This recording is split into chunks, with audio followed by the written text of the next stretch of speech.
Eh, nah itu yang pertama. Yang kedua, kemungkinan kedua yang bisa terjadi adalah kedua-duanya tidak menemukan. Jadi yang pertama tidak menemukan, yang kedua juga tidak menemukan. Ya, jadi disingkat tidak sama tidak ya, TT ya. Tidak menemukan minyak, yang kedua juga tidak menemukan minyak, TT. Nah, yang kemungkinan ketiga yang bisa terjadi adalah yang pertama, lokasi pertama menemukan, lokasi A menemukan, yang lokasi B tidak menemukan. Ya, jadi disingkat ST ya. Atau kemungkinan keempat yang bisa terjadi adalah yang pertama tidak menemukan, ya, yang kedua menemukan. Jadi singkat TS. Ya, jadi bisa saja sukses, kedua-duanya sukses SS, kemudian kedua-duanya tidak sukses TT, atau salah satunya tidak sukses bisa saja ST dan TS. Ya, jadi ada 4 kemungkinan yang bisa terjadi. Ya, atau ruang sampelnya ada 4. Ya. Nah, kemudian selanjutnya adalah kita disuruh menentukan contoh event ya, contoh kejadian. Jadi terserah misalnya kita misalnya tentukan kejadian dari jika salah satunya tidak menemukan minyak. Salah satunya tidak menemukan berarti ada dua kemungkinan ya. Bisa saja yang pertama menemukan, yang kedua tidak menemukan, atau yang pertama tidak menemukan, yang kedua menemukan. Jadi bisa saja yang pertama ST atau bisa saja TS. Itu ya. Atau juga misalnya tentukan kejadian atau eventnya ketika dua-duanya tidak menemukan. Ya berarti ada satu kemungkinan ya, yang pertama tidak menemukan, yang kedua juga tidak menemukan. Ya. Jadi seperti itu ya. Ya, di sini sudah ada sebenarnya ya, sudah ada di sini penjelasannya ya. Ya, silakan kalian baca dan pelajari ulang saja ya. Ya ini. Oke, itu bagaimana cara kita menentukan ruang sampel dan event atau kejadian. Oke, saya lanjutkan. Ya, ini ada contoh yang lain ya. Contoh yang lain kalau tadi masuk contohnya dia masuk dalam kategori ruang sampel discrete ya, karena bisa dihitung tadi ya, bisa dihitung. Ini ada 4 ya, berarti ada 4 kemungkinannya. Ruang sampelnya ada 4, ya itu ya. Nah, yang ini dia terkait interval ya, ruang ruang sampel kontinu ya. Jadi ada interval nilai ya, dari sekian ya sampai dengan sekian. Ya. Ya ini silakan saja kalian latihan saja sendiri ya untuk contoh soal yang ketiga ini. Oke, saya lanjutkan. Ya. Nah, dalam ilmu peluang juga ya, ada yang namanya gabungan atau union ya. Namanya saja gabungan ya, berarti kejadian pertama, event pertama digabungkan dengan kejadian kedua, event kedua. Ya, pertama gabung dengan kedua. Ya, ini ya contohnya di sini. Ini masih contoh yang kedua tadi ya, tentang minyak tadi ya, lokasi yang menemukan minyak dan tidak menemukan minyak tadi. Ya, misalnya event atau kejadian pertama misalnya salah satu lokasi berhasil menemukan minyak. Ya berarti ada 2 ya tadi ya, antara yang pertama menemukan sama yang kedua tidak, atau yang pertama tidak menemukan, yang kedua menemukan. Ya, jadi ini ST atau TS ya. Ini kejadian pertama, event pertama. Nah, kemudian yang event kedua adalah kejadian tidak ada lokasi yang berhasil menemukan minyak. Ya, berarti event kedua adalah TT ya, tidak ada lokasi menemukan minyak. Lokasi pertama, lokasi A tidak menemukan minyak, lokasi B juga tidak menemukan. Nah, kemudian event pertama digabung dengan event kedua ya. Ini event 1 digabung dengan event kedua, berarti digabungkan saja ya. Ini digabung dengan yang ini. Ya. Ini ya, jadi union ini ada gabungan ya. Notasinya adalah ini U ini U ya, union ya. Seperti ini U. Ya, jadi event pertama digabungkan saya dengan event kedua.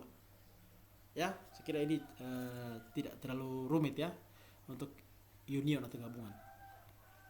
Nah, kemudian ada lagi yang namanya irisan ya, irisan. Irisan ini ketika elemennya itu ada di kedua-duanya. Jadi dia ada di event pertama, ada juga di event kedua. Ya, seperti itu. Misalnya saya punya contoh, misalnya saya kasih contoh misalnya event pertama itu nilainya misalnya 1 2 3 ya. Sedangkan event kedua nilainya 2 3 4. Ya, berarti yang ada di keduanya adalah 2 dan 3. Ya, dia ada di keduanya, ada di event pertama, ada juga di event kedua.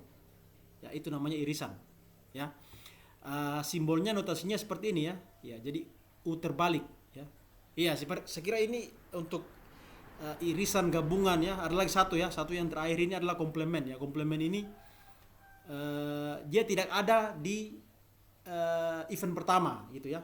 Jadi dia yang tidak ada di event pertama. Ya.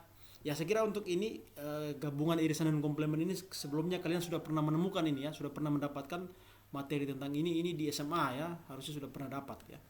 Untuk gabungan ya union, kemudian irisan dan komplemen. Ya. Jadi yang terakhir ini komplemen ya, jadi dia tidak ada di event pertama. Ya misalnya saya kasih contoh misalnya event pertamanya adalah 1, 2, 3. Ya berarti komplemennya tidak ada di situ di event pertama, berarti 4, 5 ya, karena dia tidak ada di event pertama.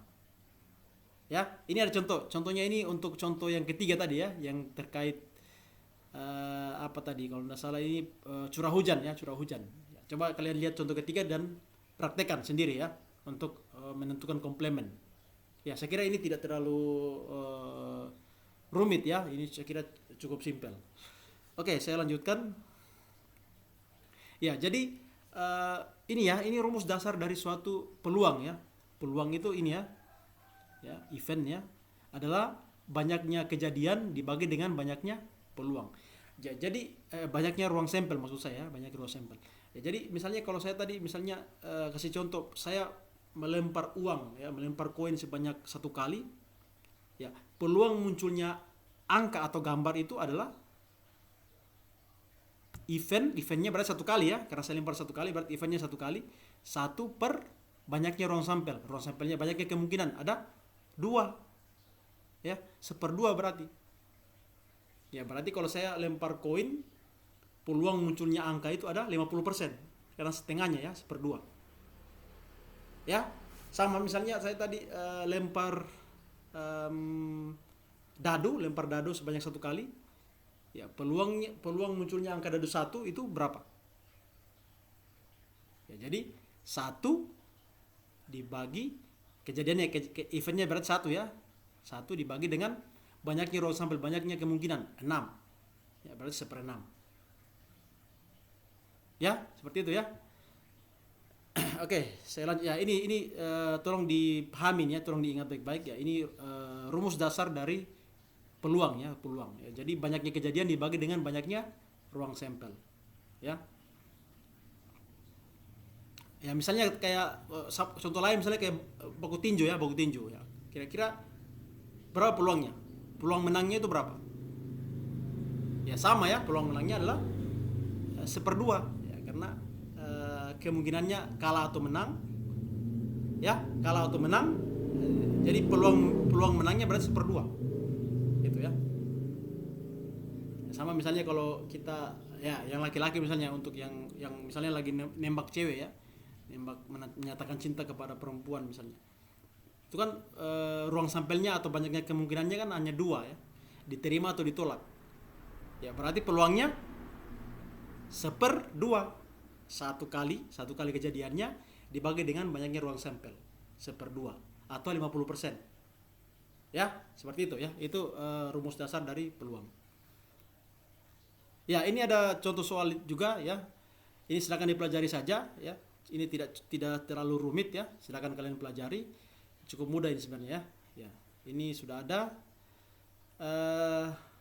ya, saya kira itu ya untuk materi ke-5 ini ya. Semoga bisa kalian pahami. Kalau ada yang ingin ditanyakan silakan langsung saja ke WA group supaya kita bisa mengagendakan pembahasan ya, atau diskusi di Zoom ya, untuk materi ini atau materi-materi sebelumnya ya. Saya kira itu, semoga ini bisa menambah manfaat buat kalian, menambah wawasan dan ilmu pengetahuan buat kalian. Demikian, billahi taufiq wal hidayah. Wassalamualaikum warahmatullahi wabarakatuh.